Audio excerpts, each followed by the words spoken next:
Hi, everybody, and welcome. My name is Dr. Kate Holland from the University of Toronto. I'm the president of the North American Dostoevsky Society, and I'd like to welcome you all here to this event that we're co-sponsoring for the, I believe, third time. This year it's a two-day event, so we'll have the graduate New Research Forum today and the undergraduate New Research Forum tomorrow. So we're going to be having a two-hour session now. Then we'll take 15 minutes break, and then we'll have another session of 2 hours. So I'm asking everybody to keep their papers to 15 to 20 minutes, and we'll send you a warning at 15 minutes, and at 20 minutes we'll send you a 2-minute warning, and then after 22 minutes we'll cut you off in the interests of questions and so on. I'd like to welcome to chair the first panel, Dr. Sarah Hudspith from the University of Leeds in the UK. Thanks so much for joining us. Please go ahead and introduce the presenters for the first panel. Thank you very much, Kate. It's wonderful to be here, and I'm looking forward to hearing some very interesting new research from our young presenters. So we will be hearing all the papers in each panel, one after the other, and then moving to questions afterwards.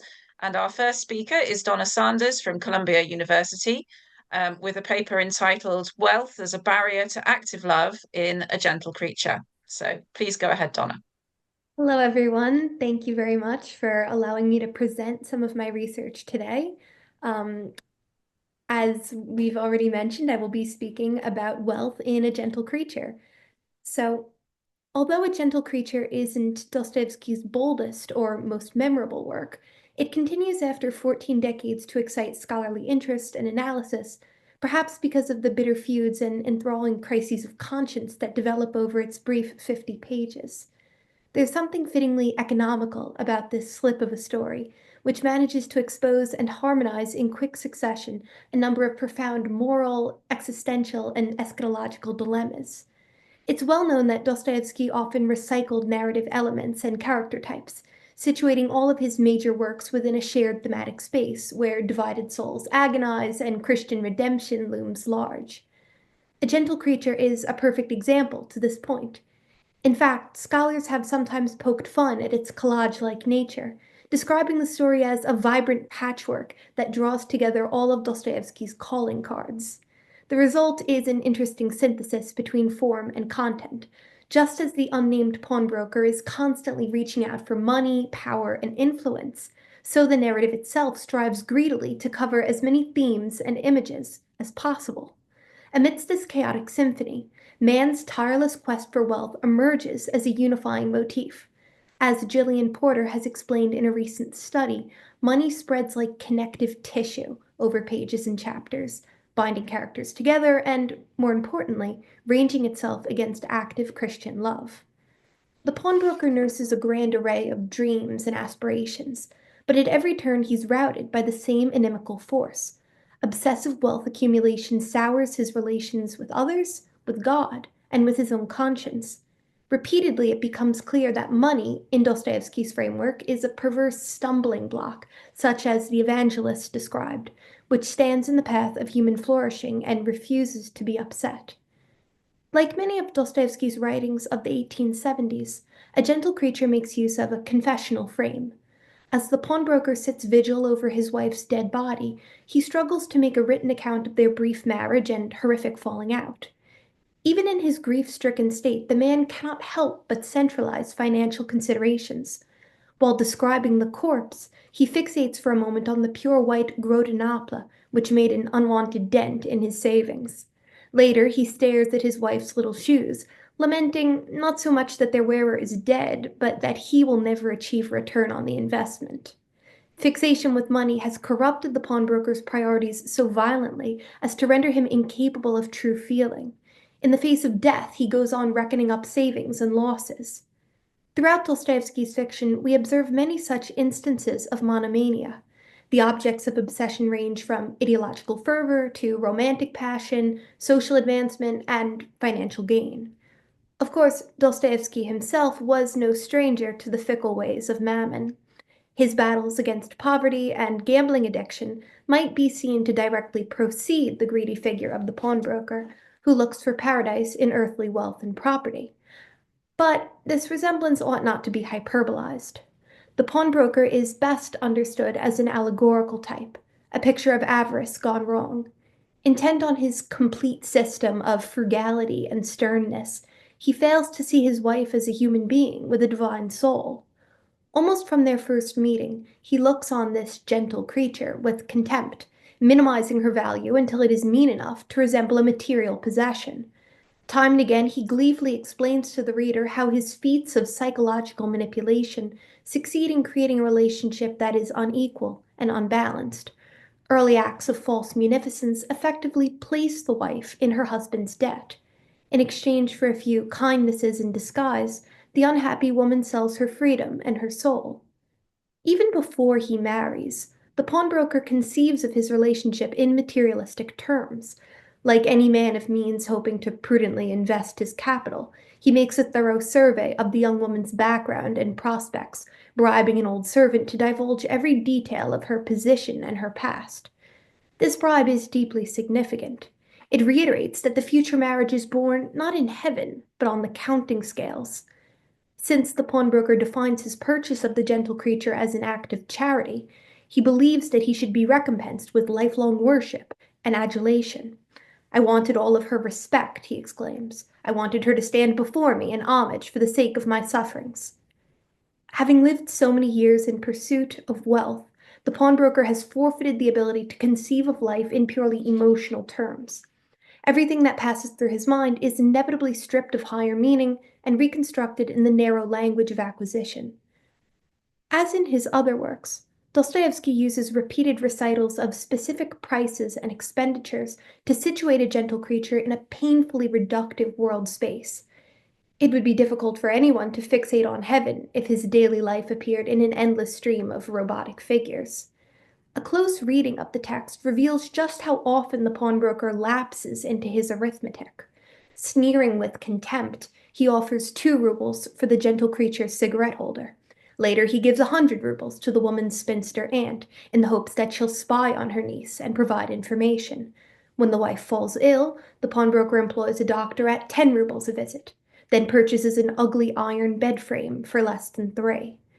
These examples can only scratch the surface of what is in fact a colossal heap of numbers and signifiers.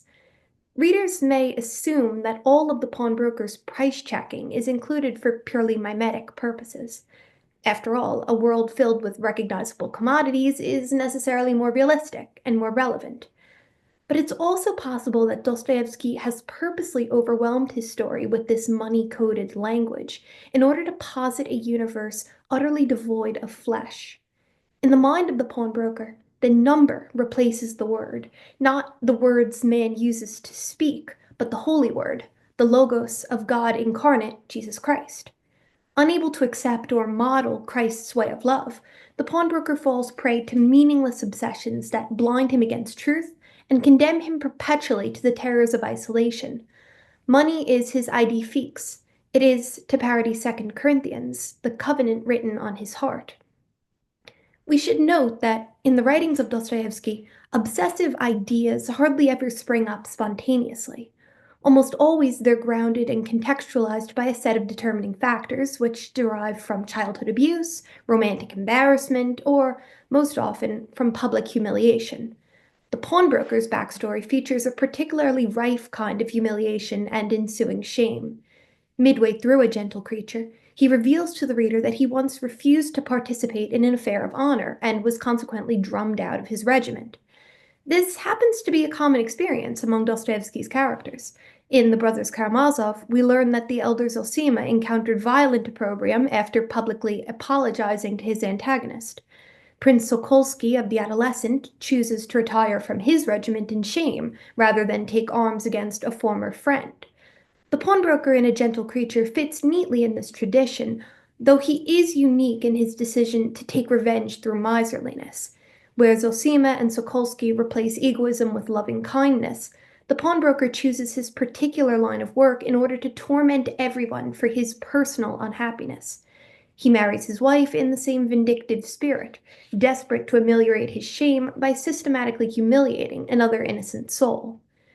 Though the pawnbroker gushes about financial comfort and independence, this is far from his most passionate objective.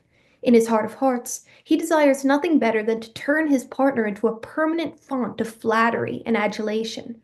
Money signifies for him only insofar as it is capable of obliterating another human being's will and autonomy. Here, too, the pawnbroker bears a signal resemblance to several other Dostoevsky characters. A primary plotline in The Idiot sees the wealthy roue Trotsky attempt over many years to economically and sexually exploit Nastasia Filipovna, his orphaned ward. In Crime and Punishment, a similar dynamic grows up between Dunya and Pyotr Luzhin, her boastful, well-heeled suitor. Fyodor Karamazov lures and coerces Grushenka with a fateful present of 3,000 rubles. In each of these cases, Dostoevsky illustrates the willingness of the corrupt human soul to succor itself by destroying others. Rather than live in painful isolation, strained, egoistic men seek out love objects that will bear the brunt of their tyrannical wills and psychic complexes. The pawnbroker has a powerful need for healing. He's been wounded by society, spit on by friends, and disparaged by perfect strangers. With nowhere else to turn, he looks to his wife for a whole world's worth of reassurance and belonging. But the relationship that results is neither honest nor spiritually healthful. It is instead a forced, artificial connection in which the will of the husband entirely swallows the will of the wife.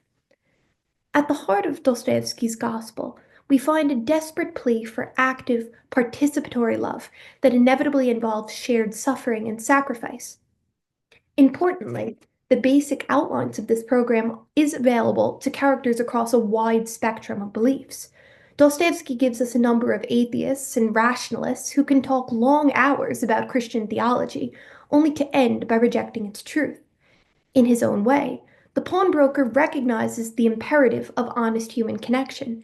He talks constantly about needing a friend with whom he can laugh and rejoice. Like Dostoevsky's finest heroes, he values childlike simplicity and takes pleasure in his wife's innocent and giving heart. There's every indication that he truly seeks, in the words of Liza Knapp, to rejoin vital life through the love of a meek young woman. His ideals may be nicely conceived, but they're destined to come crashing down. Wealth accumulation occupies every corner of the pawnbroker's mind, leaving no room for spiritual striving or flights of affection. The ignominy of pawnbroking simultaneously paralyzes and delights him, causes him to work harder, and drives him to self-hatred. Caught in the crosshairs of this unending psychomanic war, active love doesn't stand a chance. It falls by the wayside, even as the pawnbroker nurses abstract dreams of world-sweeping charity.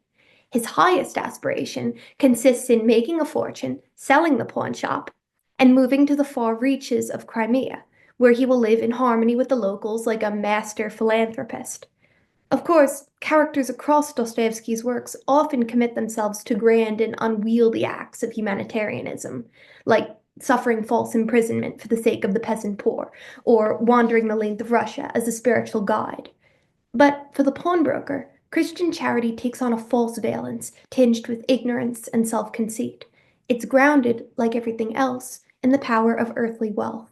Just as the pawnbroker uses money to exact his revenge on society, so he will also use it as a force for public good.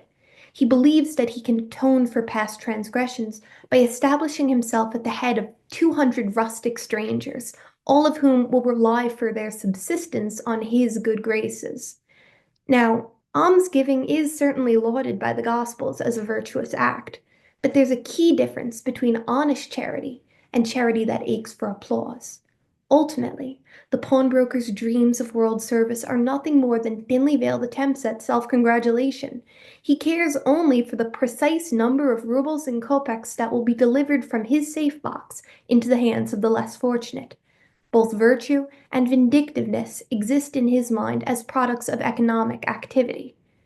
This perverted logic is especially visible in the story's final scenes, when the pawnbroker experiences a tepid version of metanoia. Terrified that his wife will forget him entirely, he rushes from the house and gives himself over to violent pangs of remorse. The young woman, he realizes, was always in the right. She has occupied the moral high ground during long months of mutual coldness. Immediately upon making this discovery, the pawnbroker decides to inaugurate a new life of Christian penitence by offering 20 kopecks to a stranger. Ivan Karamazov chooses God by carrying the frozen peasant on his back, but the pawnbroker can't extend himself any further than a little gift of pocket change. He's quite literally incapable of expressing his emotions except through the language of money. When he returns home later that day, he begs his wife's forgiveness by promising her a fresh start and a sumptuous trip to Boulogne. These new ideals may pay greater heed to the young woman's health and her feelings, but they're still tragically bound up with spending and buying. In the mid-19th century, the seaside retreat at Boulogne catered primarily to upper-crust Parisians who took the waters, dressed, and dined in style. When the pawnbroker envisions happiness for himself and his wife, he automatically dreams up a world of economic freedom, luxury, and celebrity. He fails to realize that true intimacy is capable of taking root in the most cramped and unconducive spaces. Throughout his novels, Dostoevsky offers several examples of couples who discovered godly love precisely because of their adverse circumstances. Sonia shares Raskolnikov's sufferings in Siberia. Dmitri and Grushenka make elaborate plans to escape together to America. Minutes before his death, Ivan Shatov forgives his wife's adultery and agrees to help raise her child. None of these people require the picturesque surroundings of Boulogne to practice Christian compassion. Their logical and imaginative faculties have not been permanently distorted by the demon of greed. In The Pawnbroker, Dostoevsky presents a picture of the human brain on money, like the brain on drugs. He casts the pursuit of wealth as a parasite that tunnels deep in the mind, gradually infecting every kernel of thought and converting all experiences into acts of possession. It may be that The Pawnbroker is most useful for Dostoevsky scholars when the story is drawn into conversation with the author's more ambitious writings. We have here a key departure from the standard run of character trajectories and redemptive arcs, a kind of exception which proves the rule. Taken on its own, A Gentle Creature is a compelling tale of two unusual people locked in a desperate marriage. It cautions readers against a certain kind of avarice and sheds light on the mental workings of a traumatized psyche. These are useful purposes, to be sure, but they in no way comprehend the story's true potential. The pawnbroker and his wife are distinctly Dostoevskian creations. They cannot be removed from the highly specific universe that the author built up over 40 years and nearly as many publications. As a matter of fact, they must be read alongside and against the larger works in order to achieve their highest relevance and communicability. Not to mention, the reaction is reversible. Armed with the compact teachings of A Gentle Creature, we are better prepared to engage the massive psychic and spiritual miasmas that ripple through hundreds of pages in Crime and Punishment, The Brothers Karamazov, and Demons. The same function could almost be ascribed to a piece like The Gambler, except that this novel too is overcomplicated and overrun by multiple plot lines and a lengthy cast of characters. A Gentle Creature is uniquely useful because it's restrictive. Essentially a chamber piece, it provides Dostoevsky more room than ever to clearly distill his ideas and talk directly to the reader, even as his unreliable narrator lies, dodges, and self-justifies. The immediacy of the story's messaging gives it a special power that many of the other writings can't unlock.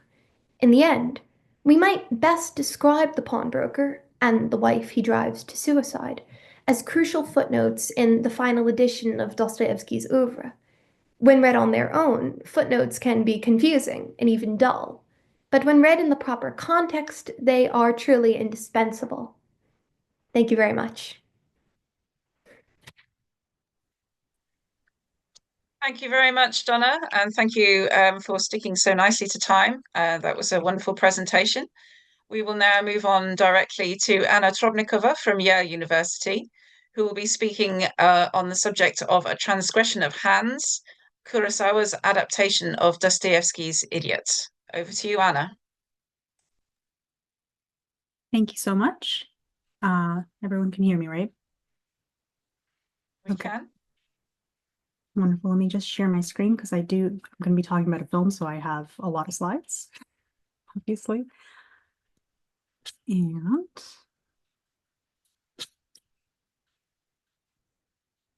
okay. So I first gave a version of this talk about a year and a half ago in Nagoya, Japan.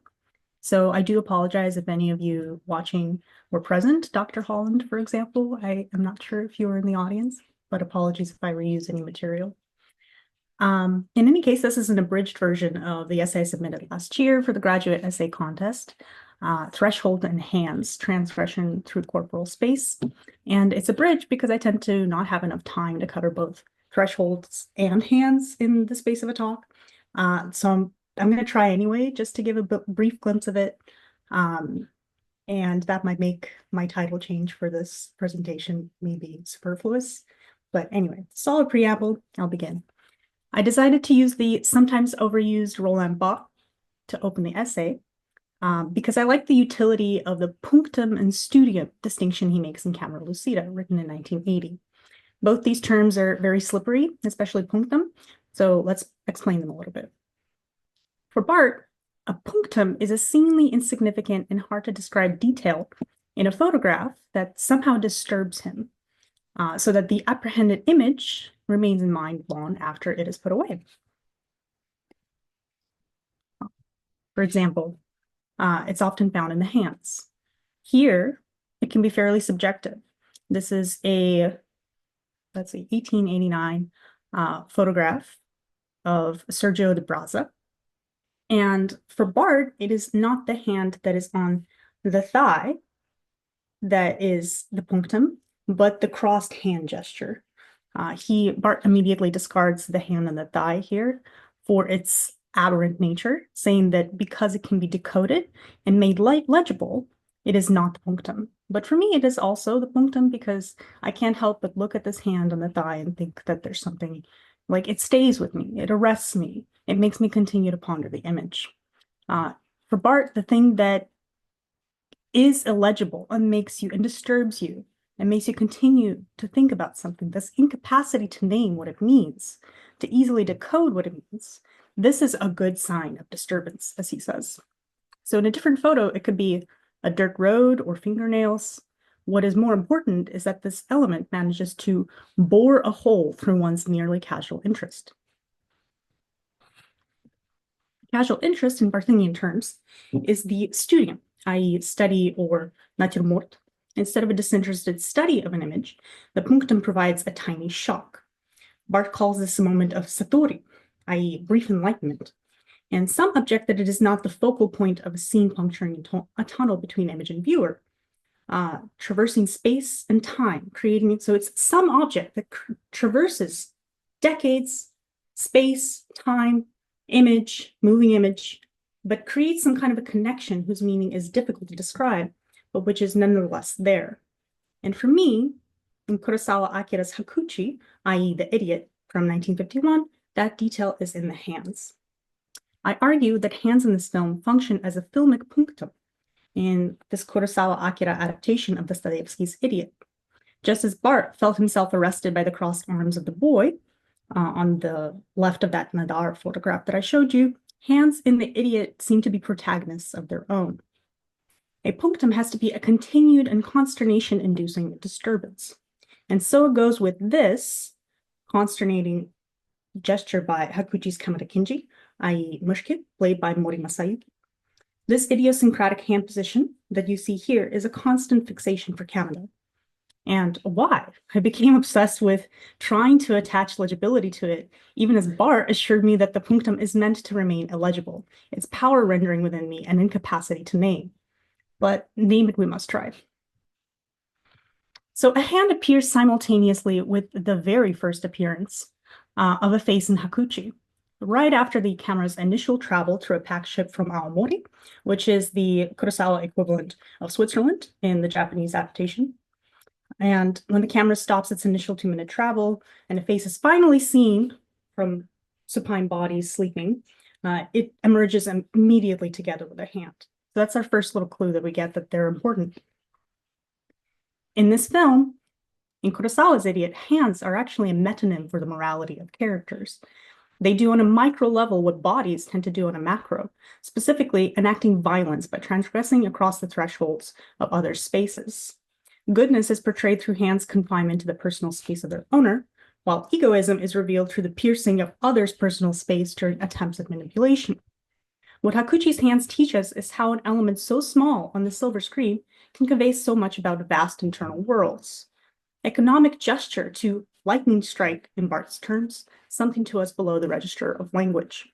Through their agile or static behavior, hands become filmic punctum, complicated agents with a life of their own, which communicate the incommunicable to characters within the diegesis, but also leaping off the screen extra diegetically to us. I will now proceed to describe the secret life of the hands of the film's main players, and I will be using Japanese name order with surname first. So hopefully everybody can see this. We have Kameda Kinji, Mushkin, Akama Denkichi, the famous Shiromifune as Rogojin, of course. Nastayako, this is where the Japanese name order becomes important because Nastayako, obviously, Nastasia, you can see the resemblance, right? And there's, of course, Aglaya, Ayako, Mrs. Ono, Apanchina, Ono, General Apanchin, Kayama, Matsuo is played by Chiako Minoru, and this is Kanichika. And then our Totsuki is Tohata. Okay, so now you're all familiar. So Prince Lev Nikolaevich Mushkin's counterpart in Hakuchi is played by Kameda Kinji, a young man coming back not on a train, but on a ship, as I described. And he has just spent time at a post-traumatic recovery at a US military hospital.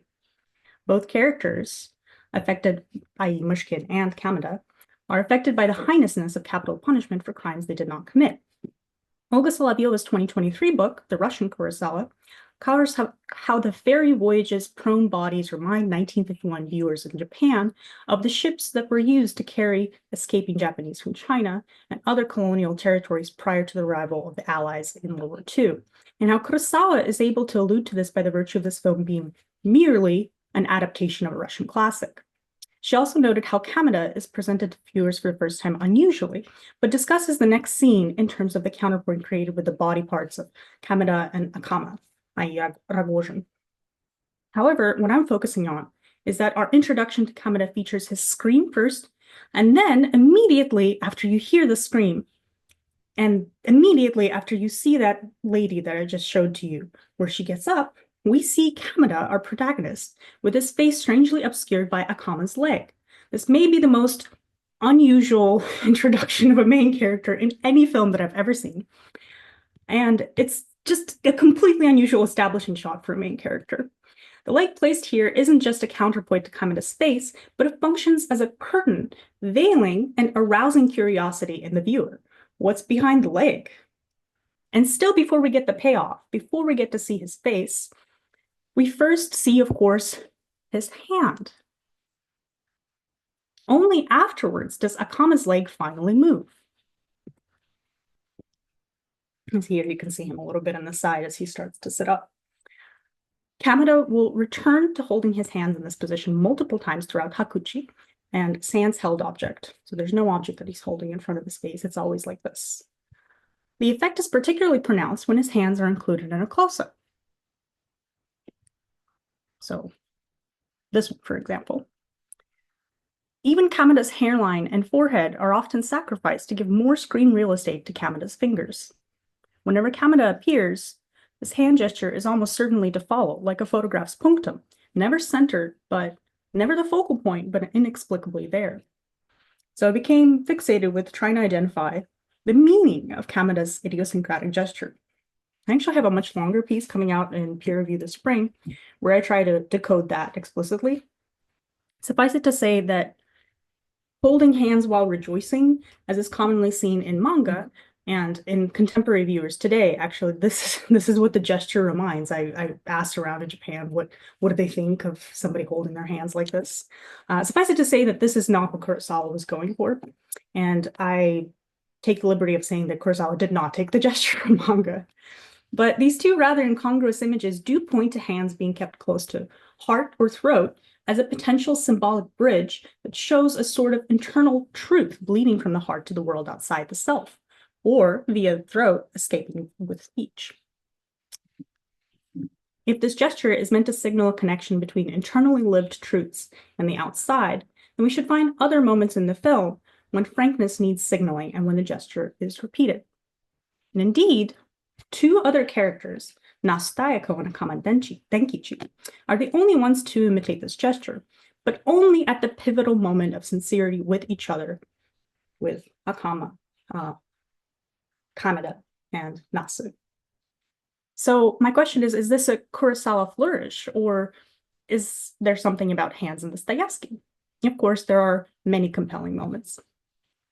In The Idiot, we can see alignment of loyalties occurring together with aligned hand gestures. So for example, I'm going to read the Russian, but the English translation is right there. «Мама, да ведь это так очень странно рассказывать», заметила Аделаида, которая тем временем поправила свой мольберт, взяла кисти, палитру и принялась было копировать давно уже начатый пейзаж из Стампа.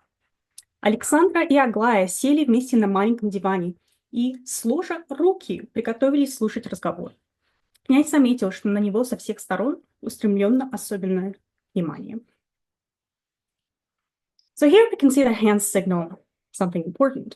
Adelaida's hands estrange her from the agenda of her mother, Elizaveta Prokofyevna Panchevna, while Aglaya's hands show her solidarity together with her mother. We can actually confirm a much stronger position in regard to hands in Dostoevsky's Idiot. After hearing much about him, here is our first time encountering Афанасий Иванович Стоцкий. С необыкновенным достоинством, вполне соответствующим его осанистой наружности, тихим, любезным голосом начал Афанасий Иванович один из своих милых рассказов. Кстати сказать, человек он был собой видный, осанистый, росту высокого, немного лыс, немного с проседью и довольно тучный, с мягкими, румяными и несколько отвислыми щеками, заставленными зубами. Одевался широко и изящно и носил удивительное белье. На его пухлые белые руки хотелось заглядеться. На указательном пальце правой руки был дорогой бриллиантовый перстень. Настасья Филипповна во все время его рассказа пристально рассматривала кружевцу оборки на своем рукаве и щипала ее двумя пальцами левой руки, так что ни разу не успела и взглянуть на рассказчика. So not only are hands here incidental to other action, but Dostoevsky places front and center in these passages that reveal the morality of Stotsky. We are conspiratorially with the narrator made to look, хотелось заглядеться, at the hands of Stotsky in order to identify something corrupt about his person, something which is belied by the unusual dignity with which he carries himself. In the film, Lizaveta Prokofyevna Panchin is Mrs. Ono, or Ono-san, played by Higashiyama Chieko, and her daughter Aglaya is Ayako, played by Kuga Yoshiko.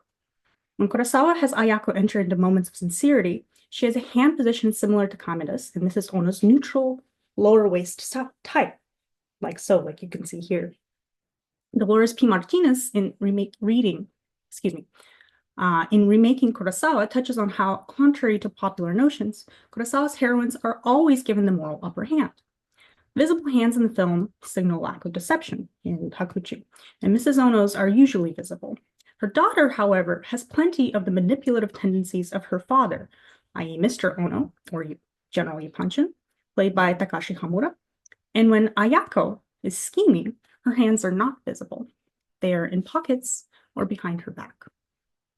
Meanwhile, Prince Mushkin's motion is never sudden with his hands. So unlike Nasu in this next scene, where she penetrates across the personal space threshold of Kameda with her hand, he never makes any such gesture. He's always here, and his hands are always somewhere where you can see them. This, on the screen, is the decisive moment that he must choose either her, Nasu, or Ayako for marriage. And even here, his hands remain visible, never hidden from his discussants like Ono's or Ayako's, or especially Kayama's. That's Gaina. With such hands clasped over the heart, the concavity of their palms faces the speaker, Kameda, and never threatens his interlocutors. I isolate the scene for its divergence in terms of Nasu's usual behavior. You'll note that until this moment, which will shortly spell her doom, her hands mirror Kamada's and remain close to her body, if you see it in the context of the film. Dostoevsky noted that Nastasia Philippovna Barashkova carries the name of Lamb quite intentionally, meant to connect her, Rogozhin here, the next sleeve, this one, and Kamada as a holy trinity, Kamada representing the unambiguously good figure of Christ himself. This moment occurs at a climactic point in the film when all pretense falls away and Nasu reveals her true feelings to Kamada and Akama. Akama, having yearned for this moment for as long as we've known him, holds his hand similarly. You'll recall here my earlier mention of a symbolic bridge carrying sincerity from the heart. Up to this point, we have established that the first few minutes of Hakuchi indubitably point to hands as main characters, that hands can spell out political alignment or moral turpitude in Dostoevsky's novel, and that hand positions in Hakuchi also show political alignment between characters. I demonstrated that Mushkin's idiosyncratic hand position, which is my own personal punctum that haunts me throughout this film, is a shorthand for morality opposite of what Dostoevsky let us know about Trotsky. Mushkin is harmless and pure, and so the intentions are shown in the hands, which are always visible. Now I'm going to contrast this with the counterpoint hand behavior in this film, which are the hands of people who attempt to manipulate others directly, principally Mr. Ono, generally Panshin, and especially Kayama, Kurosawa's Ganya.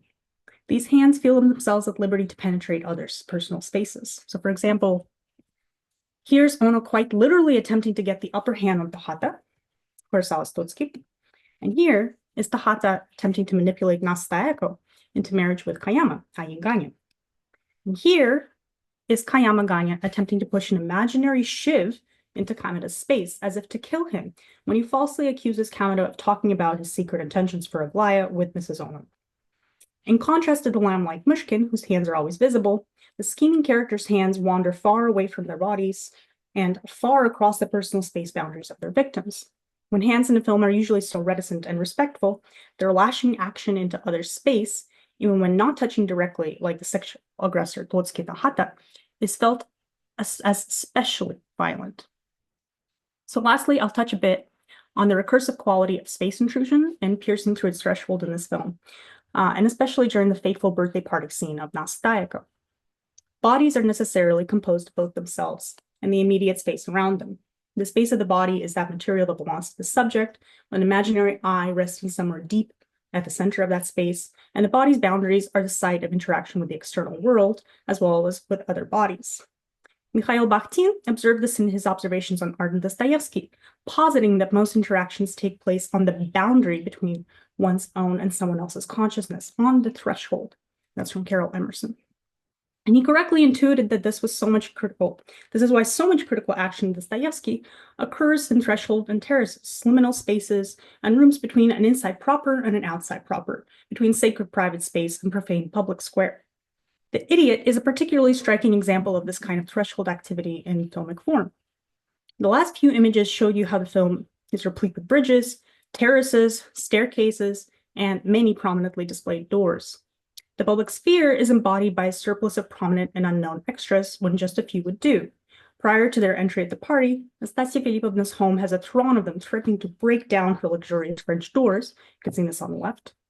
Kurosawa alerts us to the significance of doors with a lengthy shot of the threat of their permeability.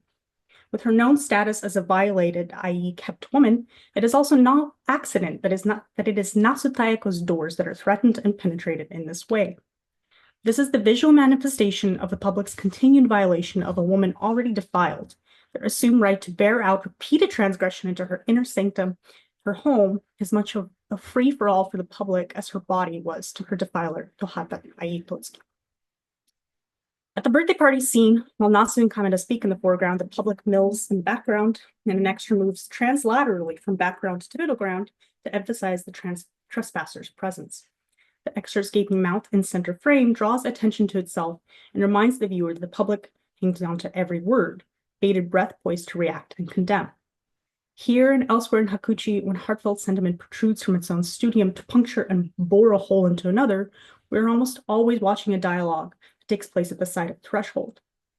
In more pragmatic terms, we can call these secret conversations, those intended for only some ears and not others, i.e. those that transmit a heartfelt sentiment without heed to the social decorum that decrees its usual silencing in the public sphere.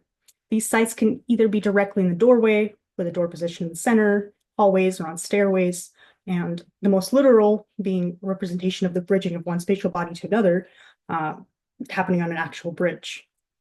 Even when the space of a conversation is a moment carved out in a corner and away from someone else in the room, i.e. when Ono and Kayama exchange cryptic remarks while Kameda is otherwise occupied, the spectator is never allowed to lose sight of the door and its implied threat of an intruder into the body of the room. So the definition of a particular body is dependent on its agreed upon boundaries. And in Hakuchi, we can think of bodily integrity, both at the scale of home abode as body, to be penetrated by trespassers, and on the personal scale, with a boundary our epidermis provides to us as the equivalent of a home's walls. But the volume that one considers their personal space is actually located somewhere in between those two boundaries, somewhere between the scale of the personal and that of a room. And Kameda demonstrates this when he's overcome with the memory of a dead soldier's eyes, when he reaches out and almost touches Nasutayako's similar-looking eyes in a critical moment, but never actually follows through. As the perfect and positively good human in all matters, Kameda can be assumed to never want to actually transgress, and thus we can assume that this character is innately aware that he has no right to transgress past Nasu's certain threshold and actually touch her. He can only go so far as to step into her yard, hovering his hands inches from her face. Kameda doesn't forego trespassing further for fear, not for fear of social ramifications, but due to a keen awareness that this would violate Nasu's spatial boundaries and bodily autonomy. All of this is communicated with hands in this film. And I'm done. Sorry, I think I'm 1 minute over time. Thank you so much for your time. Thank you so much, Anya. And in fact, you were perfect for time, so no worries at all. Thank you so much for a very fascinating presentation. Our next presenter is Daniel Schwartz from Brandeis University with a presentation entitled, Is There an Underground Man? Depsychologized interiority in Dostoevsky and Wittgenstein. Over to you, Daniel. Hi, thanks so much for having me. Okay, so this is just a quote from Kierkegaard to set the mood. But externality in this case is of no consequence whatsoever here, where enclosing reserve, or what could be called inwardness with a jammed lock, must be the particular object of attention. The soul in Dostoevsky, says Virginia Woolf, has little sense of humor and no sense of comedy. It is formless. It has slight connection with the intellect. It is confused, diffuse, tumultuous, incapable, it seems, of submitting to the control of logic or the discipline of poetry. The novels of Dostoevsky are seething whirlpools, gyrating sandstorms, waterspouts which hiss and boil and suck us in. They are composed purely and wholly of the stuff of the soul. Woolf's radiant characterization of Dostoevsky is compelling impressionistically. The participles, seething, gyrating, are beautifully felicitous, but it is also importantly misleading. The Dostoevskian soul bitterly resents form, but it is on no account formless.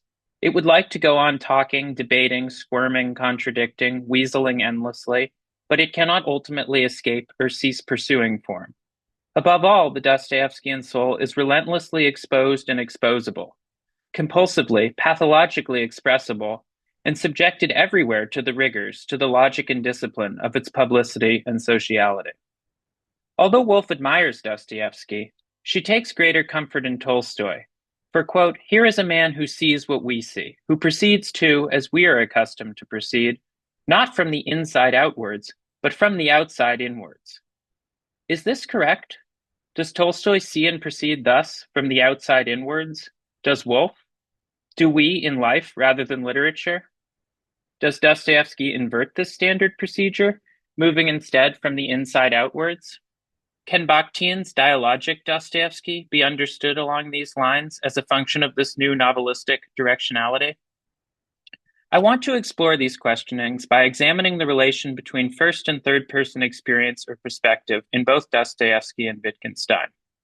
I will focus specifically on the underground man, who Bakhtin tells us, quote, eavesdrops on every word someone else says about him, who looks at himself, as it were, in all the mirrors of other people's consciousnesses, who knows all the possible refractions of his image in those mirrors, end quote. Dostoevsky, I ultimately conclude, does not proceed from the inside outwards, for what it means to do so is none too clear, predicated on what Wittgenstein speaks of as a proto-philosophical temptation, a misleading picture of the inside as something singularly mysterious because so profoundly hidden.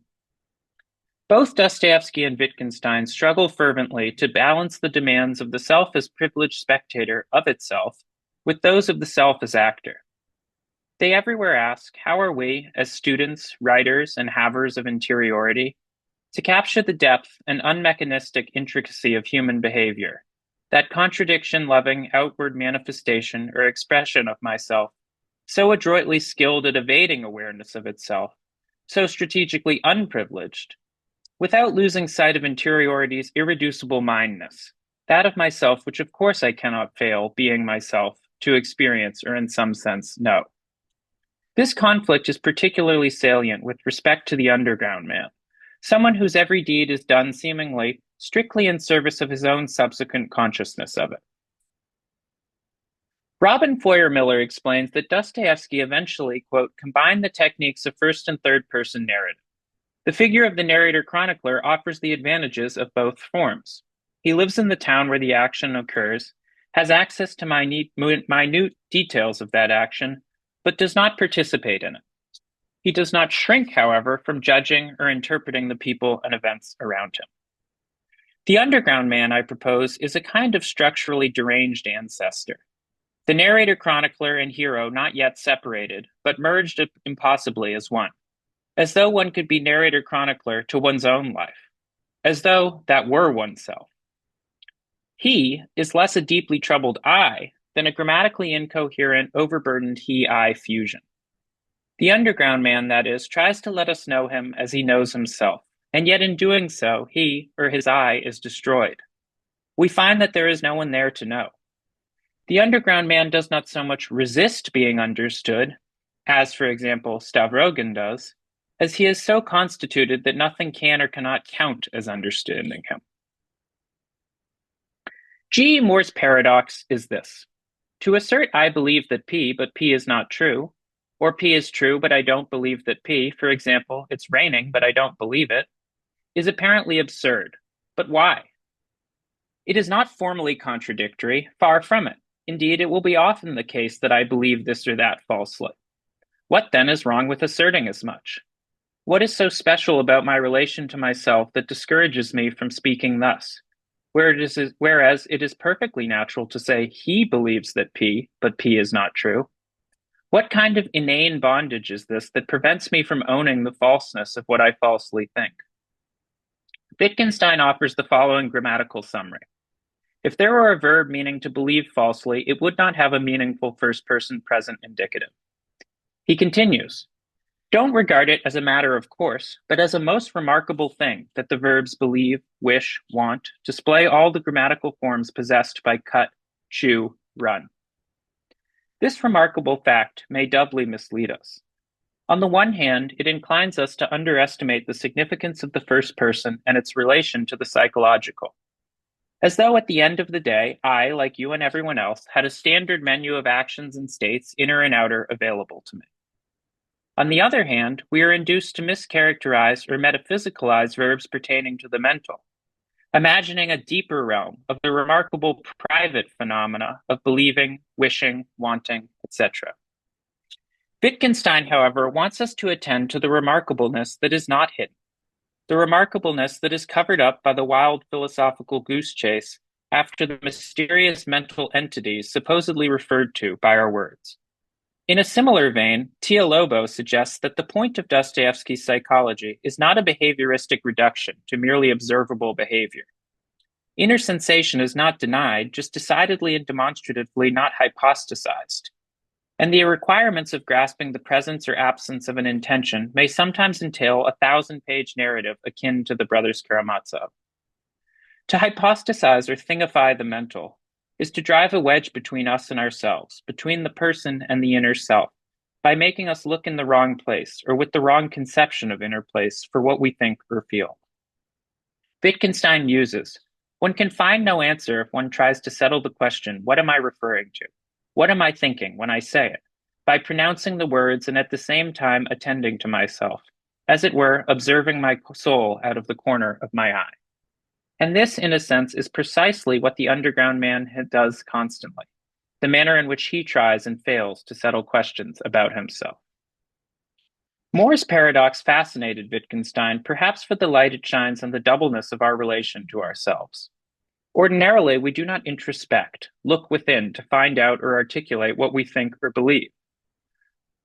When I say what I think or feel, I am not serving as an intermediary between what is in my mind and you. I am not, that is, communicating facts that I am powerless to shape.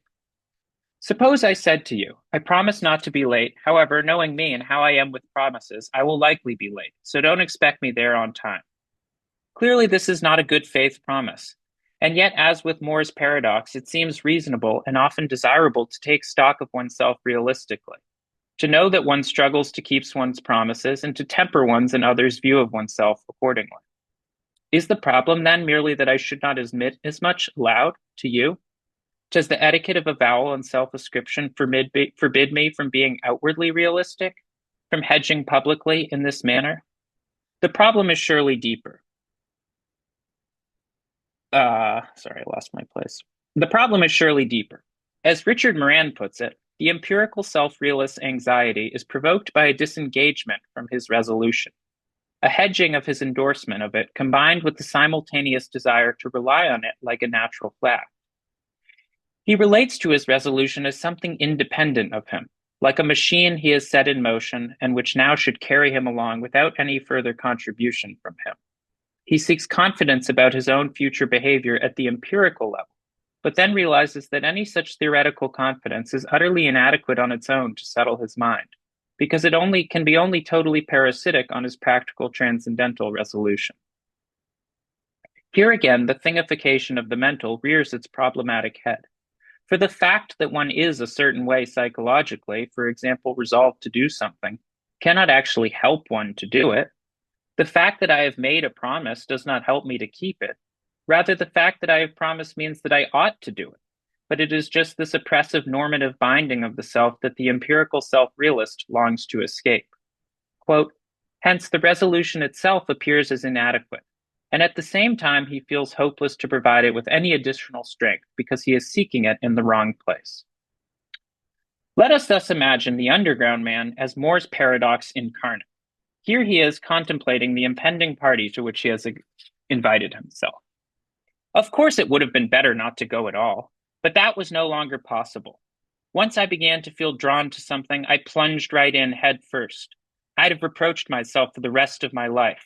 So you retreated. You retreated before reality. You retreated. On the contrary, I desperately wanted to prove to all this rabble that I really wasn't the coward I imagined myself to be. But that's not all. In the strongest paroxysm of cowardly fever, I dreamt of gaining the upper hand, of conquering them, of carrying them away, compelling them to love me, if only for the nobility of my thought and my indisputable wit. They would abandon Zverkov. He'd sit by in silence and embarrassment, and I'd crush him. Afterwards, perhaps, I'd be reconciled with Zverkov and drink to our friendship. But what was most spiteful and insulting for me was that I knew even then, I knew completely and for sure that I didn't need any of this at all. That in fact, I really didn't want to crush them, conquer them, or attract them. And if I could have ever achieved all that, I'd be the first to say it wasn't worth a damn. Oh, how I prayed to God that this day would pass quickly. Compare. I dreamt of gaining the upper hand, of conquering them. But I knew even then, I knew completely and for sure that I didn't need any of this at all.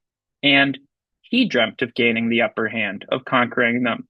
Yet he knew it even then. Had he achieved all that, had he crushed, conquered, or attracted them, he would have been the first to say it wasn't worth a damn.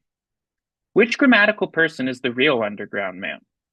Likewise, how compelling, how plausible is the past tense in notes? Is this truly bitterly enlightened retrospection?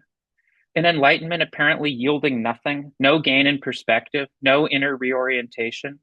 Or is the past merely a narratorial facade? How far psychogrammatically is the underground man from saying, a la Moore's paradox, I dream of gaining the upper hand, though I know that I don't need or want any of this at all? In other words, I believe that I want and think and am this and that, but I don't and I'm not. And if that is what he says, who he is, can there be such an individual? Is there a hero from the underground? Much of what the underground man does and says is borrowed from literature. Quote, it sounds just like a book, Liza tells him, and the underground man claims that her remark wounded me dreadfully. That's not what I'd expected. Yet, after his culminating emotional villainy, slipping 5 unsought rubles into her hand, he confesses, but here's what I can say for sure. Although I did this cruel thing deliberately, it was not from my heart, but from my stupid head. This cruelty of mine was so artificial, cerebral, intentionally invented, bookish, that I couldn't stand it myself, even for 1 minute. The underground man behaves bookishly in order to disavow his actions, even his thoughts. What disgusts him is less what he does or thinks that he has done or thought it bookishly. And Liza's bemused suspicion wounds him precisely to the extent that she mirrors his own attitude toward himself, taking the bait, accusing him as he is eagerly preparing to accuse himself. But this makes his woundedness troublingly artificial, something that cannot, as a matter of narrative principle, threaten his totalizing self-enclosure, causing him to reflect or think or be in a new key. Thus, we must ask, does this psychological tangle give us the whole picture? Quote, even in my underground dreams, I couldn't conceive of love in any other way than a struggle. It always began with hatred and ended with moral subjugation. Afterward, I could never imagine what to do with the subjugated object. End quote. Undoubtedly, there is profound truth here. But is this demonic vision of love the truth of the underground man himself, of these notes? Psychology is here deprived of the conditions necessary to be this particular man's psychology. This is the sense in which I aim to move beyond Bakhtin's analysis. As Stanley Cavell explains, quote, to undo the psychologizing of psychology, to show the necessity controlling our application of psychological and behavioral categories is not to deny or demote interiority, but to bring to light false ideas of what is inner. One such false idea concerns self-revelatory narration or confession. Wittgenstein writes, the criteria for the truth of the confession that I thought such and such are not the criteria for a true description of a process. And the importance of the true confession resides in the special consequences which can be drawn from a confession whose truth is guaranteed by the special criteria of truthfulness. Dostoevsky's revolutionary experiment in Notes consists in the eradication of these special criteria, these consequences. That, quote, the notes of this paradoxicalist don't end here, testifies to the nature of this experiment. For where the confession ends, the consequences begin, and so the confession cannot end. What Notes teaches is this. The confession in itself is of no consequence. Or rather, a confession may or may not be of consequence, but the confession in itself, the monologue, cannot decide this. The same words may here purify and there delude and corrupt. Having forced us as readers into the position of Liza, as we gingerly attempt time and again to take him at his word, to offer him our readerly love, only to discover in each instance that he is speaking not as himself, but as an anticipated other, a rejected past, a philosophical possibility, a character from Pushkin or Lermontov. The underground man as narrator grows distinct from the underground man as bookish sluggard. And so, our loyalty, our readerly vantage point is paradoxically divided. On the one hand, we identify with Liza. We long to arrest the progression of inexorable self-destruction, to bear fruitful witness, as Sonia later will, to the confession. After hearing of Zverkov's party, the underground man explains, but the real reason I was so furious was that I was sure I'd go. I'd go on purpose. The more tactless, the more indecent it was for me to go, the more certain I'd be to do it. Part of us protests in despair. Don't go. Enough of your spiteful lunacy, your ever so predictable debauchery. On the other hand, however, we become vaguely aware of the folly, the structure of futility of this sentimentality on our part. In responding to the underground man thus, we too fall prey to his craving to humiliate, his sport. What confronts us then is that the engine of destruction is not the underground man as bookish sluggard, but the underground man as narrator, as author. Now we say, go to Zverkov's party. Do what you can to escape this tyrannical author, confessant of your fate. If only we could see and hear not Bakhtin's pure function of his awareness of reality, but this man himself, then perhaps all would be well. If only we could steal the represented character from the representing hero's stranglehold. One almost believes that seen through different eyes, part 2 could yield great comedy. A debauched escapade, a mildly sadistic affair, and a peevish and pedantic servant master to tie it all off. And this is the crux. We do not really know the underground man at all. In a sense, he could be anyone. He is merely someone else. Quote, both the author of these notes and the notes themselves are fictitious, of course. Nevertheless, people like the author of these notes not only may, but actually must exist in our society. Thank you.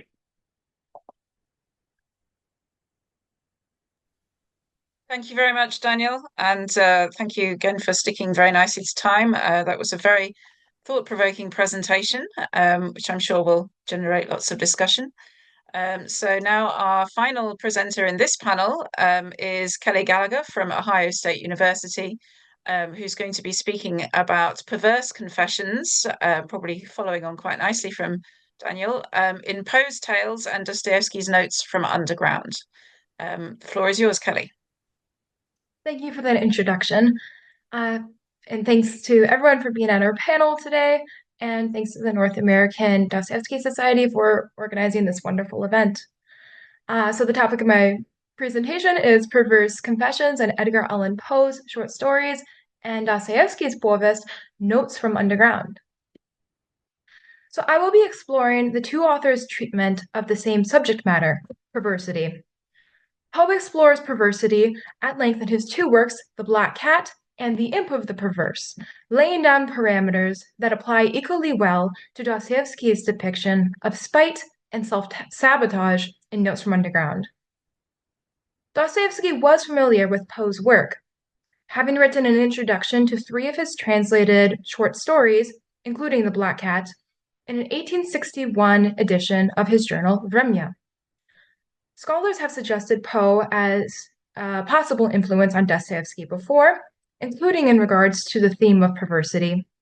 But I hope to add a more rigorous analysis of the similarities and differences and how they both depict perversity. In addition, I will be analyzing the similar role of confessions in both authors' works as it relates to perversity.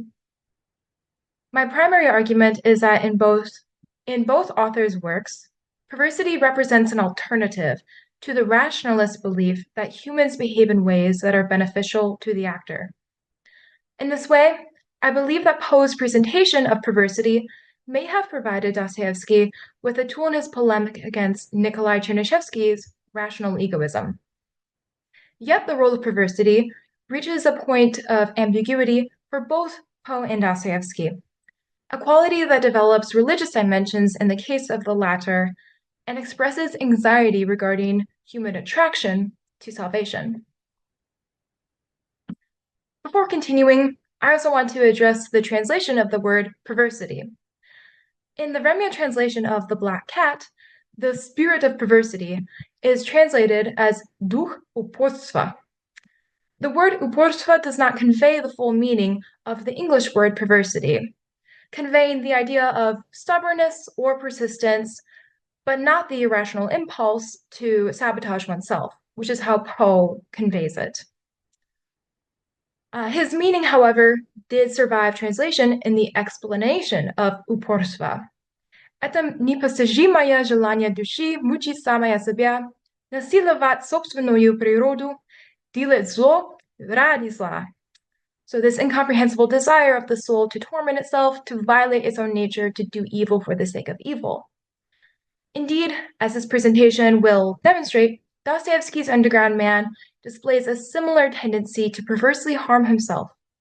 Thus, I will be arguing that the strange advantage that the underground man describes resembles Poe's earlier descriptions of perversity, and as such, I will refer to the phenomenon in Notes as perversity. Perversity has long been a popular topic in scholarship on Poe's short stories, and I hope that some elements of this scholarship will be interesting to apply to Notes. So, perversity. Perversity is a recurring motif throughout Poe's stories, one which is described similarly to the underground man's criticism of rational egoists. In Poe's 1843 short story, The Black Cat, the unnamed narrator cites perversity as one of the contributing factors to his violent murder of his cat, Pluto. Plagued by alcoholism and increasing irritability, the narrator is overcome by what he calls the spirit of perverseness, writing that of this spirit, philosophy takes no account. Yet I am not more sure that my soul lives than I am that perverseness is one of the primitive impulses of the human heart, one of the indivisible primary faculties, or sentiments, which give direction to the character of man. Who has not 100 times found himself committing a vile or silly action for no other reason than because he knows he should not? Have we not a perpetual inclination, in the teeth of our best judgment, to violate that which is law merely because we understand it to be such? The narrator of Black Cat emphasizes that humans perform actions that they fully understand are wrong or harmful for the very reason that they are so. This is pretty irrational, which may be why philosophy does not account for it. The narrator's argument that the contemporary study of human nature focuses on human rationality and overlooks the characteristic of perversity anticipates the underground man's criticism of the gentleman, the rational egoists, who believe that enlightened humans only pursue their own advantage and thus become good. In challenging the dominant rhetoric, both narrators argue that perversity is innate, and thus it's absurd to ignore it. In a passage that echoes Poe's, that perversity is a quote-unquote primitive impulse, the underground man asks his reader, when in all these thousands of years has there been a time when man has only acted from his own interest? Perversity demonstrates that humans do not, and have never, just behaved in a straightforward, rational way, which is an important point for Dostoevsky's polemic with Chernyshevsky. Both Poe and Dostoevsky hold that perversity is ultimately characterized by self-sabotage. As I mentioned earlier in regard to translation, Poe's narrator in The Black Cat explains that perversity can be understood as the unfathomable longing of the soul to vex itself, to offer violence to its own nature, to do wrong for the wrong's sake only. Perversity emphasizes not only intentional mischief, but willful choices to harm oneself. Not because one has no other choice, but simply because one longs to suffer. For example, Poe's narrator hangs his cat not despite, but because he understands the creature's innocence and love for him. His evil act is perverse because it harms him too. Dostoevsky's narrator exhibits similarly self-destructive behavior. He refuses to see a doctor for his ailments, even though I know better than anyone that by all this I am only injuring myself and no one else. Here, he insists on his awareness of the irrationality of harming himself, indicating that his desire to do so is not founded on his own misunderstanding of his needs. He later suggests that the reason behind the longing to hurt oneself is that people love something besides well-being and are, in fact, just as fond of suffering. Perversity in Notes from Underground, of course, works as a criticism of rational egoism, which Nikolai Chernyshevsky promoted in his 1863 novel, What Is to Be Done. As I'm sure most of us know, the relationship between the two works have been examined at length.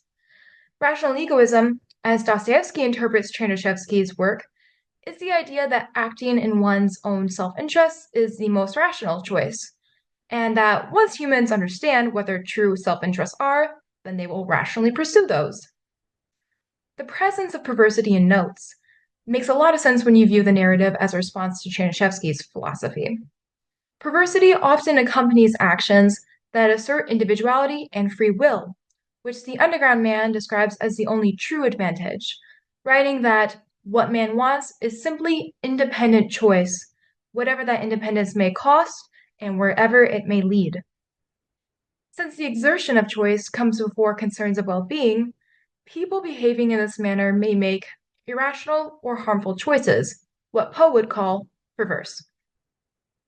Perversity is basically the antithesis of rational egoism, as the narrator notes that, quote, it so happens that a man's advantage sometimes not only may, be even must, consist in his desiring in certain cases what is harmful to himself and not advantageous, end quote.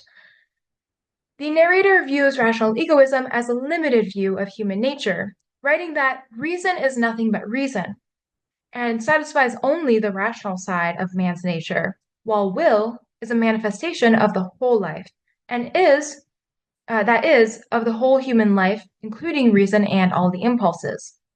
In other words, will is an essential part of the human equation, and perversity illustrates how directly this will can contradict reason. Perversity in Poe is typically connected to confession. In The Imp of the Perverse and Black Cat, perversity is not associated with the narrator's murders so much as with their confessions. In The Imp of the Perverse, the narrator murders an unnamed relation in order to inherit his estate. He feels no guilt over the murder, and no one suspects his crime. Yet, despite his security, he spontaneously confesses his crime at the end of the story, blaming the titular Imp of the Perverse for his self-destructive confession. Perversity plays a similar function in The Black Cat. After the narrator has murdered his wife, a crime which does not seem to pain him nearly as much as his murder of his cat, the police arrive to search his house. He shows them the basement where his wife's corpse is encased behind a wall.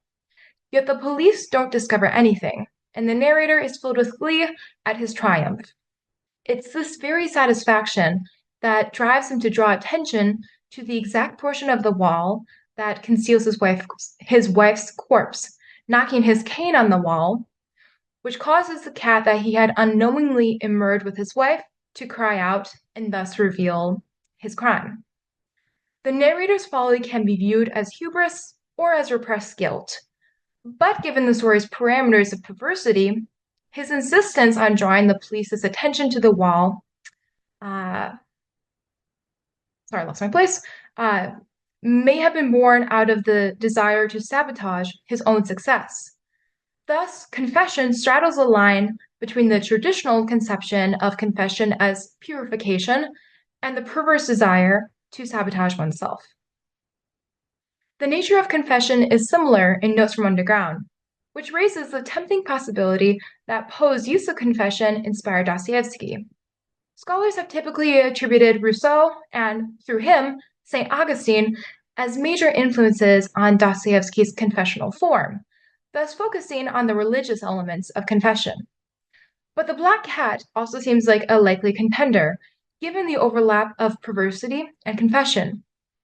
In addition, The Black Cat provides a model for confession without remorse, which is how scholars frequently characterize the Underground Man's confession.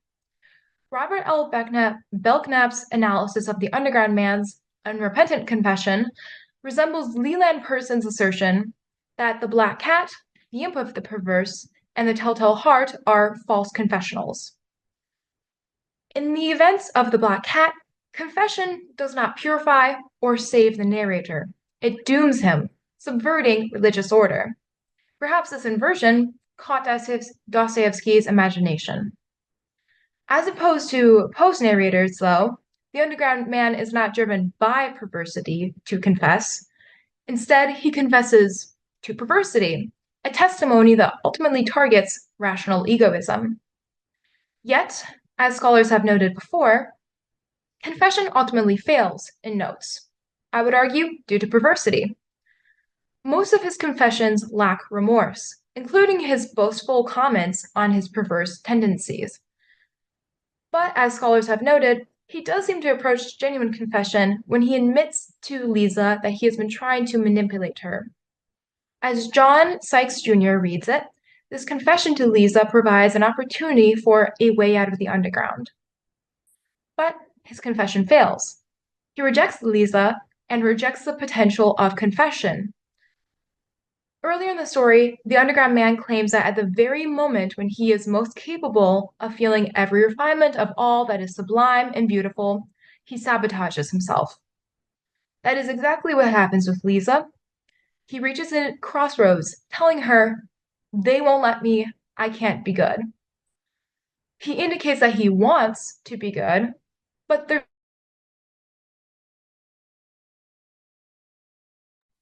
not perverse, as it does not harm him. But perversity reveals itself in his inability to act on his desire for goodness. He feels humiliated before Lisa and humiliated by her gracious acceptance of him. He intentionally drives her away by paying her for her visit, blaming his cruelty on his need for tyrannizing and showing my moral superiority. Yet when he describes paying her, he writes that he turned away at once and dashed away in haste to the other corner of the room to avoid seeing, anyway. Being cruel to Lisa pains the underground man, but he does it anyway, and he does it at the proper perverse moment, just when his redemption seems possible. His final act of cruelty is driven by perversity, the impulse to hurt himself, not just the impulse to hurt others. The narrator's confession to Lisa fails because he lacks the ability to overcome his perversity and seek redemption. Yet the idea of perversity becomes ambiguous in both Poe and Dostoevsky's works. For example, in the case of the Black Cat, the narrator's actions cannot be explained entirely through perversity, given that the narrator himself is not healthy. He struggles with alcoholism and demonstrates character traits that fit 19th century conceptions of insanity, as well as modern medical understandings of psychopathy. Some scholars thus argue that perversity in Poe stories is essentially an excuse meant to mask the narrator's real problems, but I would disagree. However, I do agree that perversity is not meant to be the ultimate point. Instead, perversity in both authors' works functions as a device to guide readers to more profound conclusions. By challenging perceived cultural understandings, leaning toward rationalism, the idea of perversity destabilizes the notion of rational human beings. In Poe, perversity blurs the line between the rational and the irrational, between madness and reason, challenging the notion that these categories are so distinct. In terms of Dostoevsky, I think we can take the analysis a step further, since perversity might add to the religious context of the novella. Rational egoism, the main target of Dostoevsky's ire, is concerned with the idea of human perfectibility. Dostoevsky suggests that perfection, or at least the perfection that rational egoism hints at, can be self-defeating. The underground man argues that once utopia is achieved and human nature, no more incidents or adventures in the world, and humans will become bored, which will lead to who knows what, including many self-destructive things, perhaps.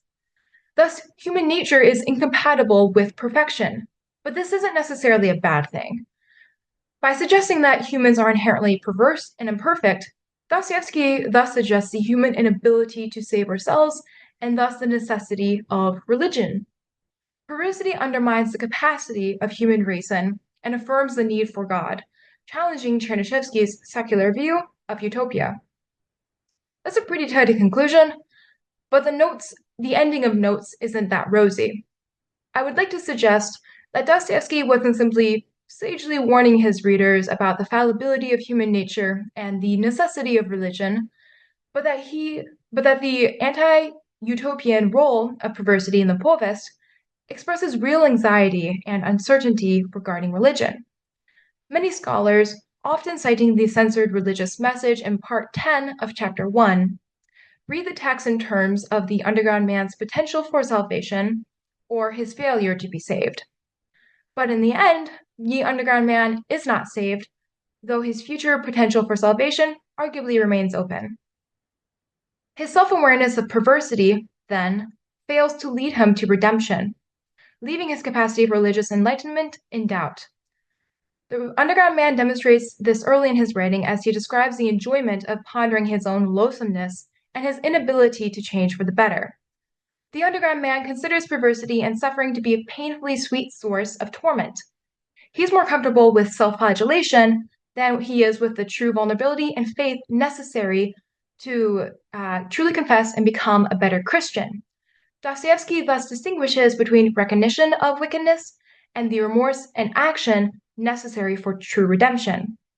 If people cannot distinguish between the two and are more drawn to perverse self-flagellation than self-improvement, then confession cannot help them. Thank you.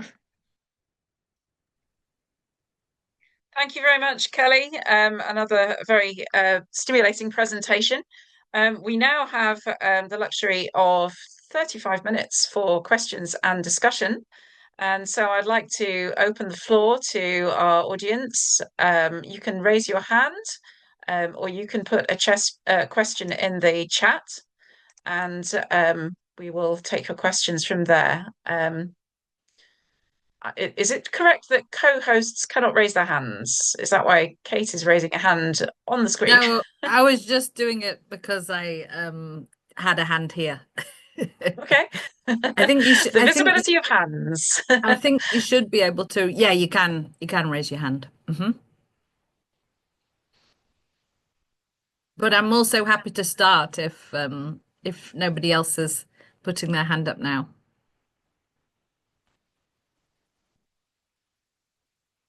Shall I go ahead? Okay, shall I go ahead then, Kate? Yes. Yeah. So these were a great set of papers. Thanks ever so much to everybody. Just so much to think about. I have a couple of different questions, but I think I'm going to start out with a question for Anya. I really enjoyed your presentation. Wow, what great images you gave us. I'm very curious about the use of the hands in Kurosawa's film, and it was interesting to see that you gave the sort of examples of the hands in Dostoevsky too. But in a way, sort of my having written about the slap in Dostoevsky, my first association with the hand in The Idiot is the slap which Ganya gives to Mushkin, and he's sort of turning the other cheek. And so I was thinking about this whole question of hands versus faces, and of course faces and the whole Platonic ideal of the face as a kind of a route into the soul is so important in Dostoevsky, and also especially in The Idiot. So I was just sort of curious to hear a little bit more about this whole question of kind of hands versus faces, and there's just so much in this, and I'm just wondering if you could kind of give a little bit more sort of contextualization of this wonderful topic that you presented. Thanks. Thank you so much, Dr. Holland. That's an excellent question. And I've thought about it a lot, which is why I have this other article coming out, because, Dostoevsky opens The Idiot, as I'm sure most of us are familiar with, frankly, racist kind of signals that solidify morality in characters. So one of the more interesting questions about, and we know Kurosawa loved Dostoevsky, and we know Dostoevsky is famously hard to port to the screen.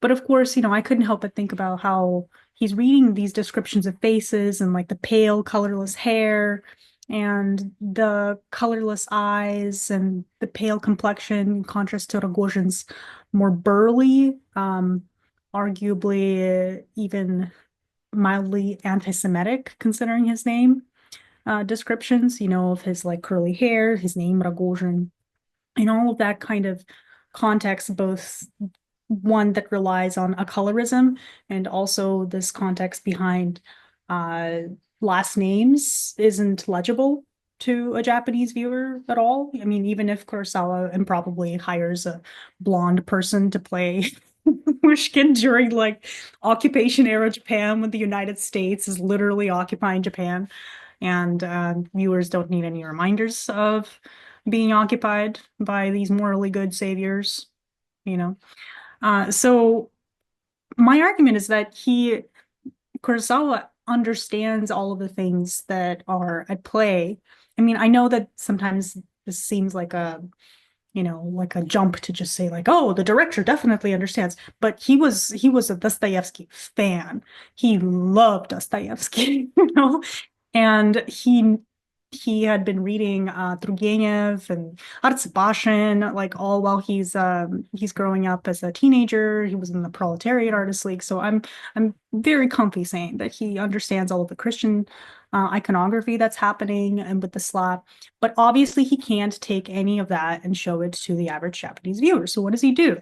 So he has to invent this kind of shorthand to be able to do something similarly. Of course, we know Mushkin is a Yuradiwi fool, right? He's a holy fool, and that again is not something that is the same in the Japanese context. There's like the baka, the like normal idiot, drak, that exists, but the whole Yuradiwi fool isn't something that's going to come across at all. He does keep the slap, but basically, I think that he tries to invent like a language of hands to try to show something ineffable about goodness and morality to overcome this chasm in terms of like cultural difference, because without lengthy narration, you're not going to explain the Yuradiwe. You have to rely on all this Christian iconography. And even if you wanted to do that, like, why would you want to do that? Like, why would you want to try to impress some kind of a, Christian hegemony or Russian Orthodox hegemony onto the Japanese viewer? So he also, in the scene where Ragozhin or Akama, right, and Mushkin, i.e. Kamada, are in Ragozhin's mother's home in front of what obviously was a altar to, Christianity. It's replaced with like Buddhist iconography as well. So he makes all of these very conscious decisions to veer away from using faces and the obras and the image that points to all of these like Christian notions, to keep, I think, like the gist, the good faith version of what the thing is doing in the text, without impressing all of these Christian hegemonic signals onto the viewer. That's my argument. I hope that answers the question. Thank you.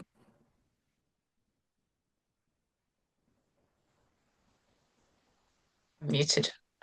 Sorry about that. Okay, anyone else? I have a question, but I would like to give the floor to others first. Unless... Okay, nobody seems to be... Alina has a question. I see her hand.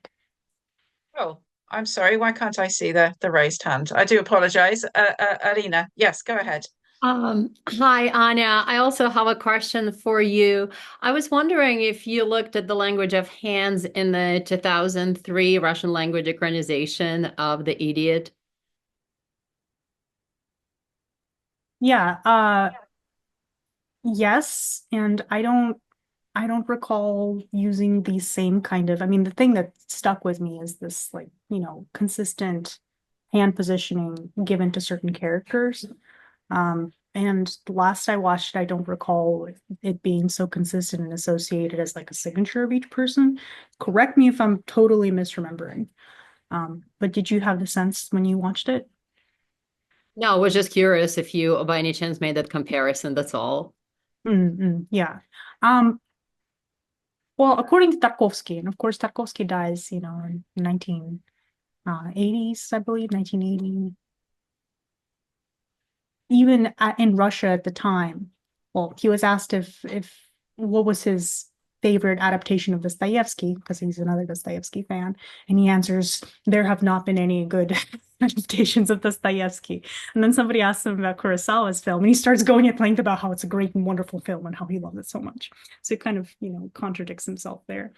I also got the sense that, there's the Yakovlev version, the one with Mushkin is Yakovlev, that I think is from like 1954. That is also, interesting. And it's just, it seems to me, I don't like the 2003 adaptation as much, just because I like the quietness of Kurosawa's film and how there are all these spaces that in the novel, you can take the time to think. But here, it's instead erected with like, lengthy shots of snow, which is totally superfluous and did not exist in The Idiot, for you to be able to just kind of process about what's happening. And he really endeavored to do that. And especially from the 2000s, I feel like there was this trend to really use the musical score in a way to guide the viewer that I'm not sure that I'm a huge fan of. So that would be my brief impressions of the 2003 adaptation. Thank you for the question, though. It was wonderful. Can I ask a question, or should I pass it to Sarah? No, go ahead. I Okay. don't want to abuse chair's privilege. Please go first. Thank you so much. I have a question for Kelly, and it was about the point of where you mentioned that philosophy hadn't had broached this perverseness, right? This противоречивость, this like contradicting of the rationalist impulse. And I wondered about maybe some of the developments in pragmaticisms at the time of William James, for example, and Peirce, because I use Peirce a little bit in this paper, so that's why that's really in the forefront of my mind. And it seems that that's a very bold claim that philosophy hadn't had, you know, approached at all this concept. Like obviously in the popular sentiment in pop psychology, everyone is thinking like, yes, it's all about the rational man. But even the pragmatists do a lot of work to show that a lot of the times that something happens to us, for example, there are these great William James has these great passages about how conditions with prophets in various times, like he's arguing against attributing like causality to like organs and medical conditions like epilepsy as something that can disqualify the meaning produced in, or the meaning that a prophet makes for us. Like St. Paul famously was an epileptic, but we're not going to discard him being a visionary or his significance just because his visions might have arisen out of something that like wasn't exactly rational, right?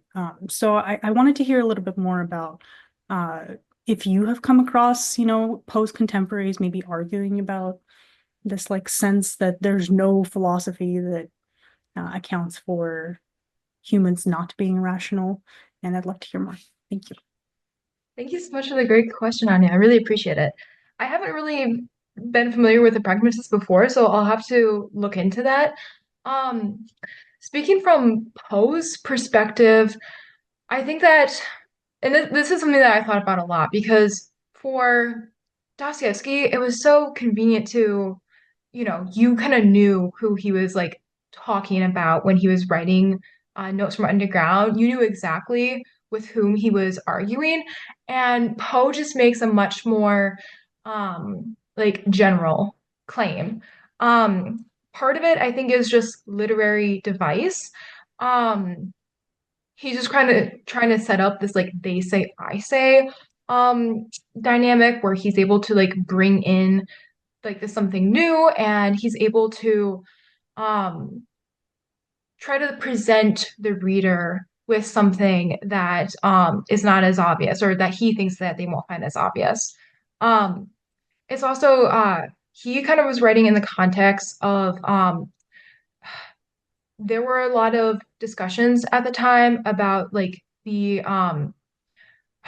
in laws of court, people were using like the insanity defense, and that was becoming increasingly popular. There were a couple of really famous cases in Philadelphia, which is where he lived at the time that he penned The Black Cat.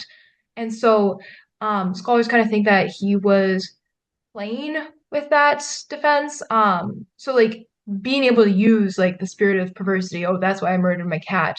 Like that's like something that sounds rational, but then you look closer at it and it kind of like falls apart. So you're able to kind of he's able to kind of use it as a bit of a ploy. Um, but I think that that doesn't necessarily like discount perversity and irrationality, because I think he's really interested in like where are those lines? Like how can you like really tell like what that means? Like in like the 18 so he wrote 1843, and that was really a time where like the lines between like science was really starting to like emerge in the more modern sense.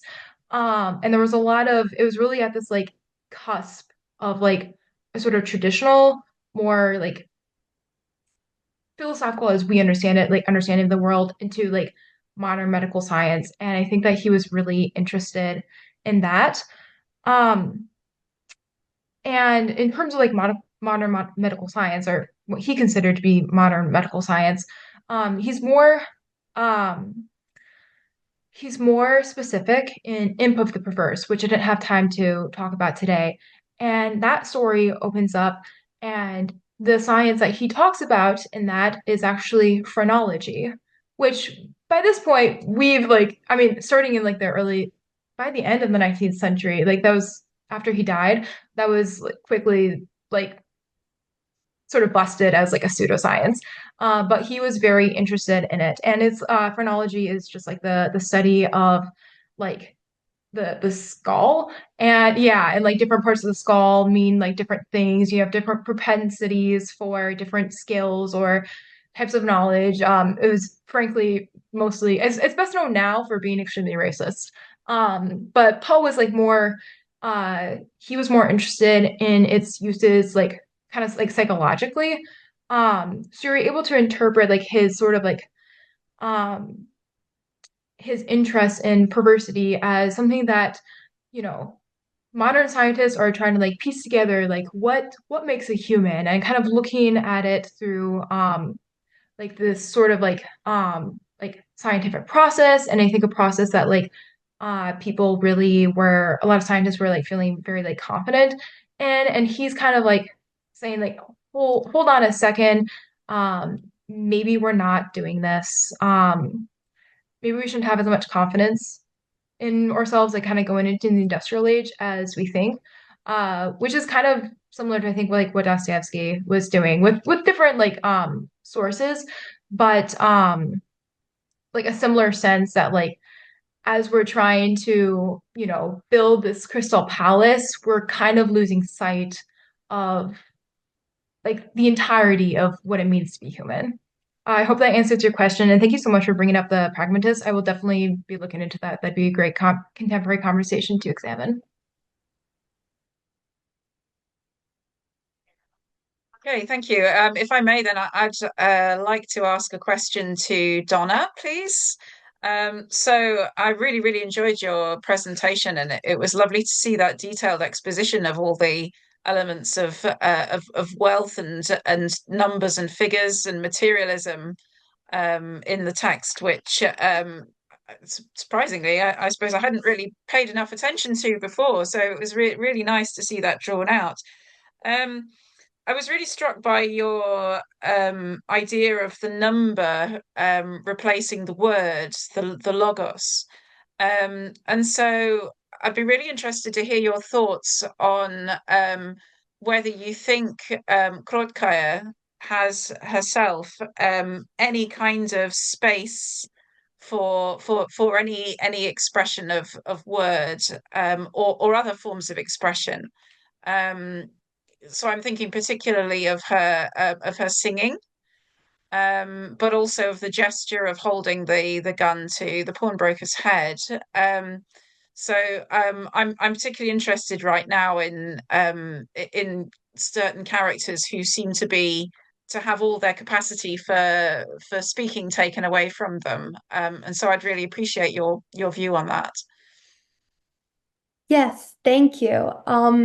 I do think that, like the pawnbroker, this gentle, meek woman is something of an anomalous figure amongst Dostoevsky's novels, just because she doesn't really get as much space to develop as a character. And I think this is a product, of course, of the confessional frame.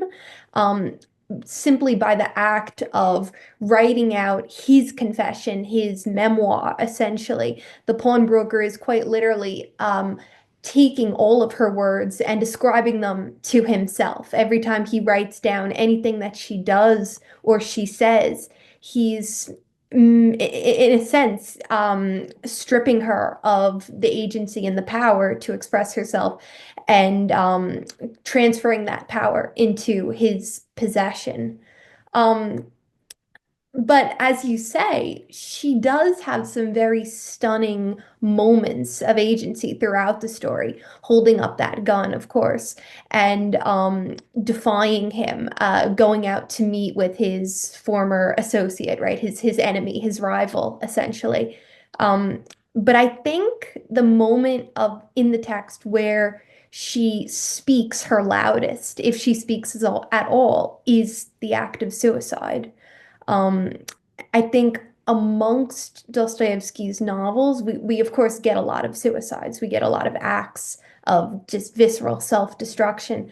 But her suicide in this piece has always struck me as especially unique and especially difficult to contextualize.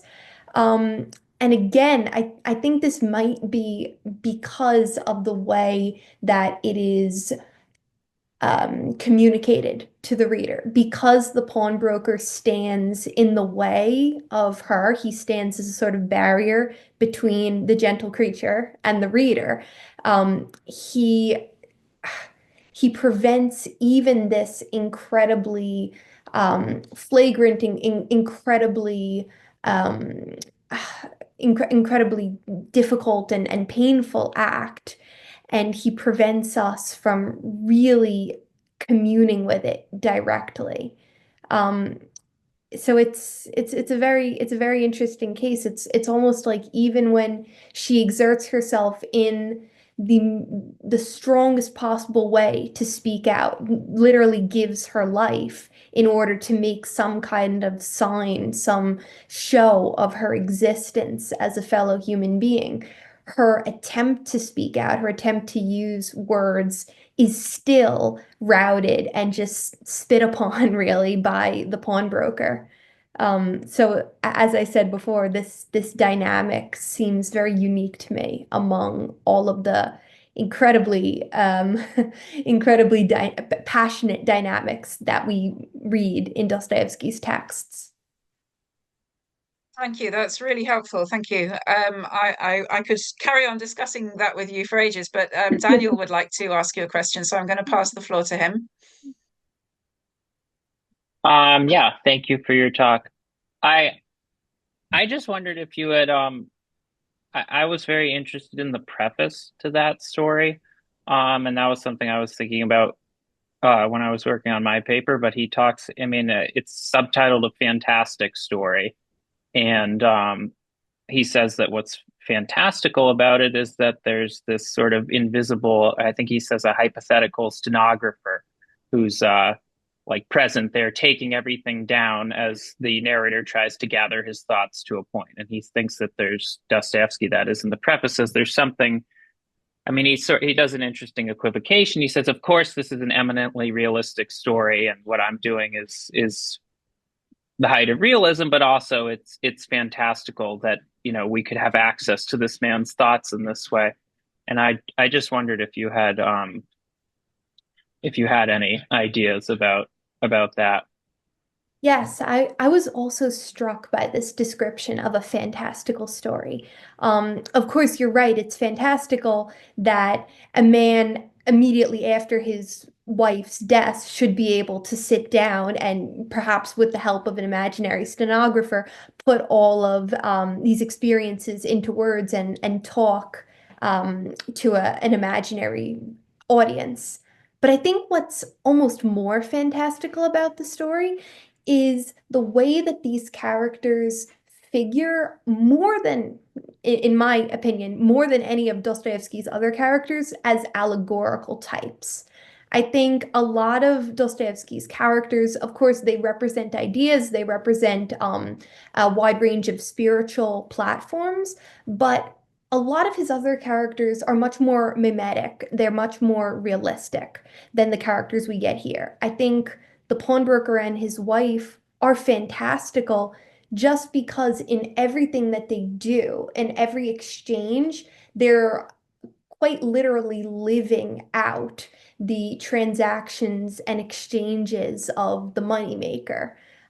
So they're fantastical characters, in my opinion, not because they're magical or mythical or anything like that, but because Dostoevsky is using them in what I think is a very obvious way to act out an extended metaphor. It's not to say that they're not realistic people. They're very gritty and visceral people. But they also serve a very plain theoretical or metaphorical purpose.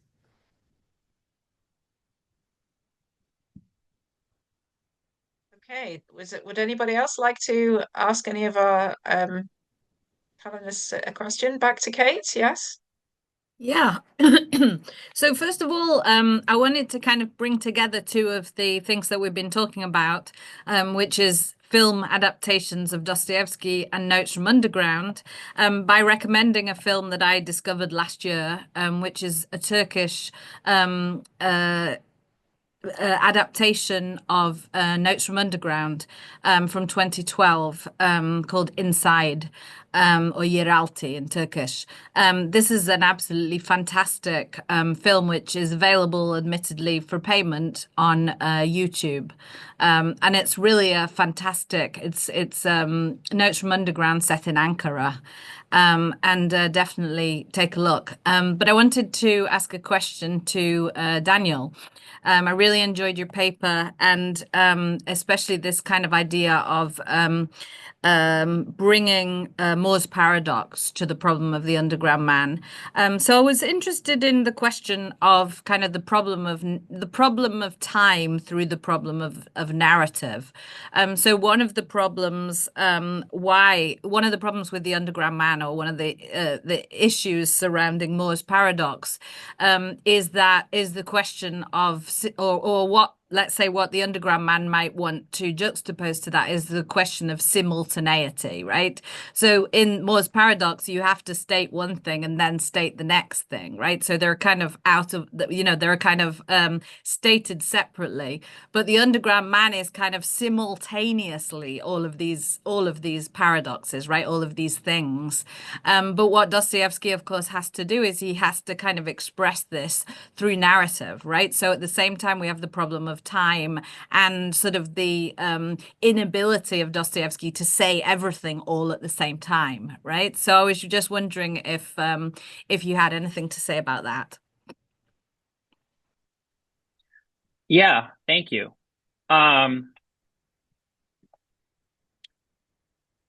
I mean, Moore's paradox, it's only a paradox in the present tense, if you say, it's raining, but I don't believe it's raining. So Right. Technically, you wouldn't get Moore's paradox in Underground Man because he's purporting to be narrating the past.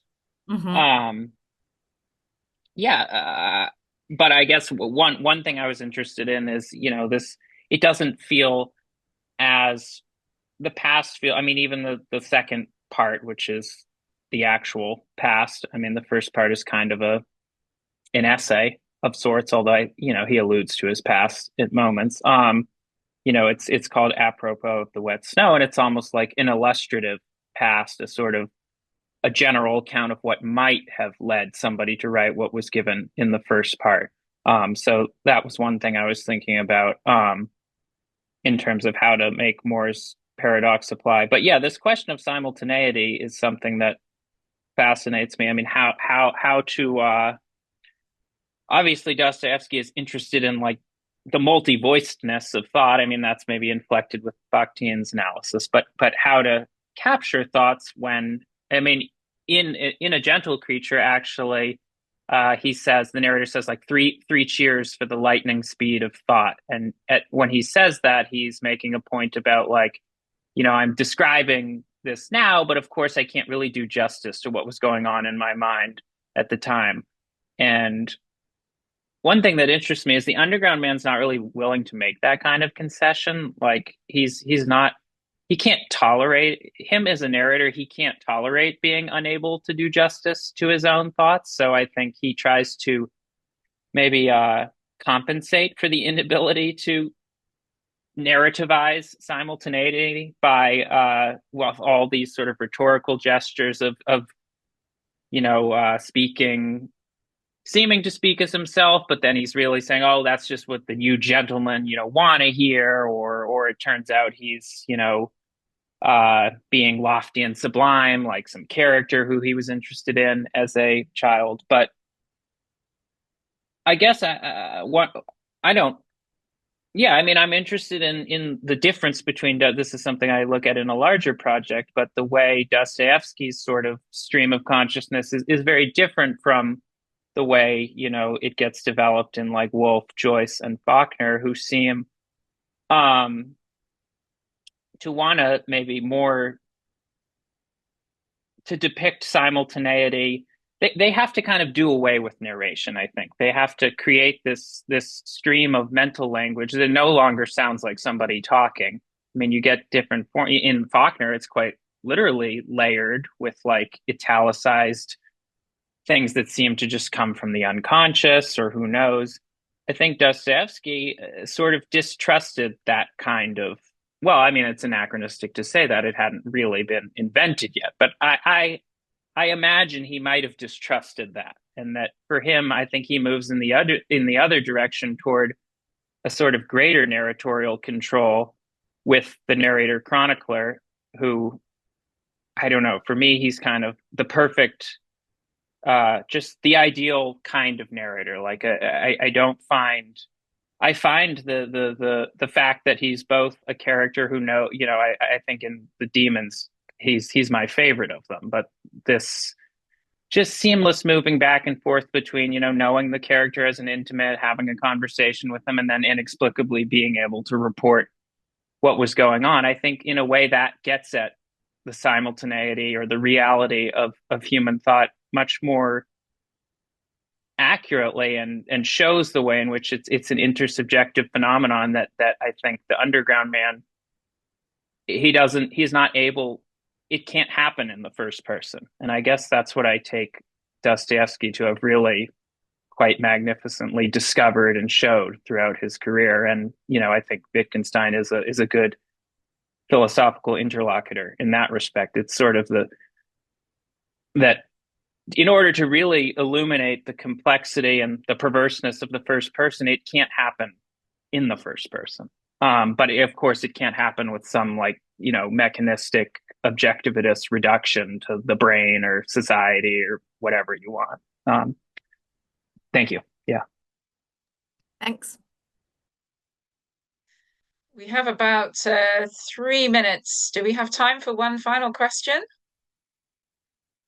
Anybody like to? Well, perhaps I'd like to say that what I found really rich and thought-provoking about all these presentations is the way that we've all touched on these ideas of problem of communication and self-actualization, whether that be through confessional modes, or through suicide or other gestures, or physical gesture. It's been wonderful to explore these ideas of the interface there between the difficulties of authentic communication and how that relates to the authentic self. So I think your papers have worked really, really well together, and have complemented each other and have illuminated each other. So it's been really thought-provoking and really productive, and I've enjoyed it all immensely. So thank you very much. Thanks very much. We can give everybody a round of applause, physically and virtually. Thanks ever so much to everybody.